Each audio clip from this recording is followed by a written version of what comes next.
This short video is about the memorable history and friendship between Nelson Mandela and Morocco. It serves to honor the memory of our leaders who stood side by side against injustice and fought for a better world. Certainly, it was a significant chapter in Madiba's rich life. We will travel down memory lane to shed the light on a major page on the common history of South Africa and Morocco in their struggle against colonialism and apartheid.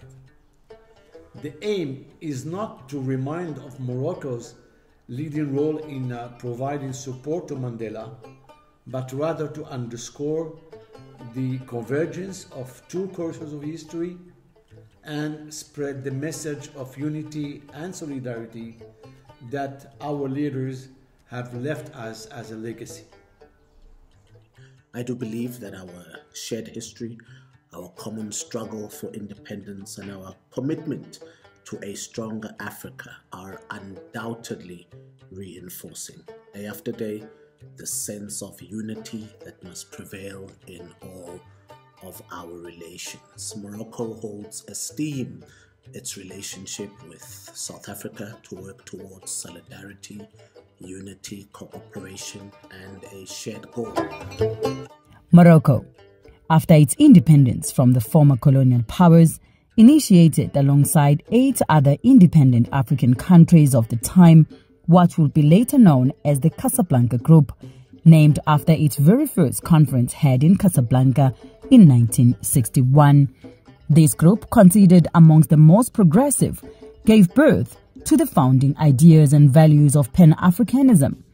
It was resolutely and unapologetically a staunch support to the independence of other African countries from colonialism. During the time of His Majesty, du temps de King Mohammed IV, Sa Majesté there were 2 blocks Mohamed in V, Africa. There was the Monrovia Group, il y avait 2 groupes en fait. Il y avait which le groupe comprised the de majority Monrovia of African qui states at the regroupait time. la majorité des États africains. Then there was the Et Casablanca Group, deuxièmement, il y avait le groupe Casablanca, which included Egypt, lequel comprenait the l'Égypte, provisional government of Algeria, le gouvernement provisoire Morocco, d'Algérie, Ghana, le Maroc, le Ghana, Mali, and Conakry. le Mali et la This Guinée-Conakry. was the most progressive Eh bien, group ce dernier groupe fut which le groupe le plus progressiste. President Mandela, in his iconic book, The Long Walk to Freedom, says, Rabat in Morocco, our next stop, with its ancient and mysterious walls, its fashionable shops and medieval mosques, seemed a charming mixture of Africa, Europe, and the Middle East.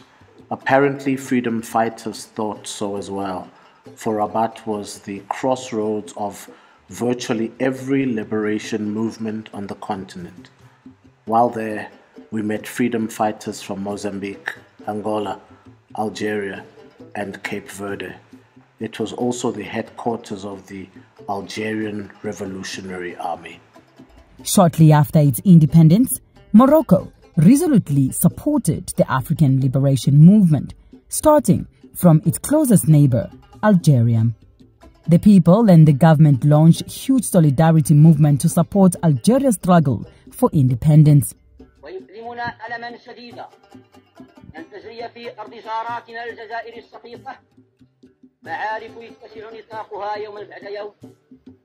وما أسد رغبتنا في أن تباشر مفاوضات بين جميع من يهمهم الأمر لتسوية النزاع القائم تسوية تتفق وميثاق الأمم المتحدة الذي يعترف للشعوب بحق تقرير مصيرها.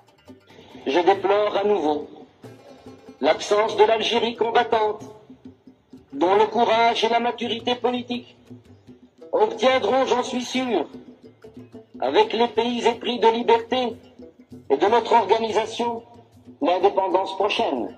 During the Algerian War of Independence, the Algerian fighters found safe haven in Morocco and received funding, training, and military support. The headquarters of Algerian Liberation Army was located in Rabat, while their training camps and operation bases were located near Oujda, closer to the border with Algeria. This is where, according to his diaries and numerous testimonies, that Nelson Mandela received his military training. This multiform continuous assistance during the struggle waged by the South African national movement included training of the ANC activists in Oujda, the provision of the logistical and military aid to the ANC, as well as support for the diplomatic activities led by Nelson Mandela movement abroad. I visited his country in April 1962, and I said to him, I want to see His Majesty your king. He said, what for? I said, we have established an army. We want our soldiers trained. We want weapons. We want money.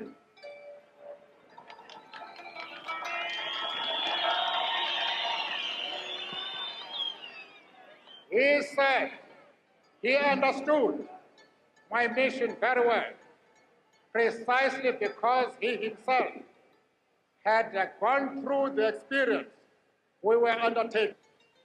He said, get your men to Dar es Salaam. I will send a plane to bring them to my country, and I will train your soldiers.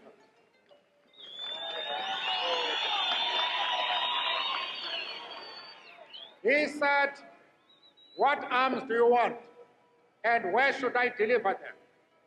I gave him details, and I said, deliver them to Dar es Salaam.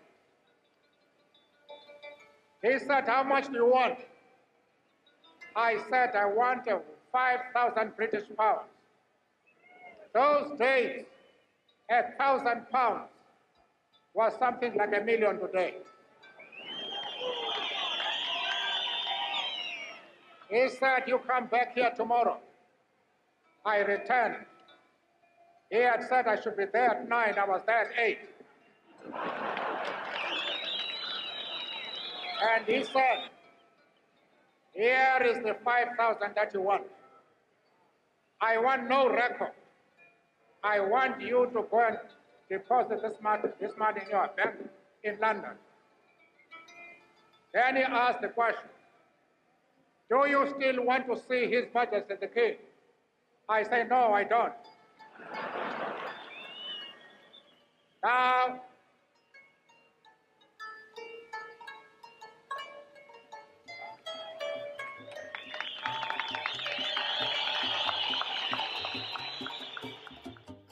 in appreciation of that precious assistance, Nelson Mandela made it a point to come to Morocco in November 1994 to show his unfailing solidarity with the Moroccan people. During that visit, His late Majesty King Hassan II, may he rest in peace, awarded Mr. Mandela the kingdoms of highest distinction in the recognition of the exceptional struggle he waged for equality and justice. He also visited Morocco in several occasions, where he maintained true relations of the comradely friendship and brotherhood.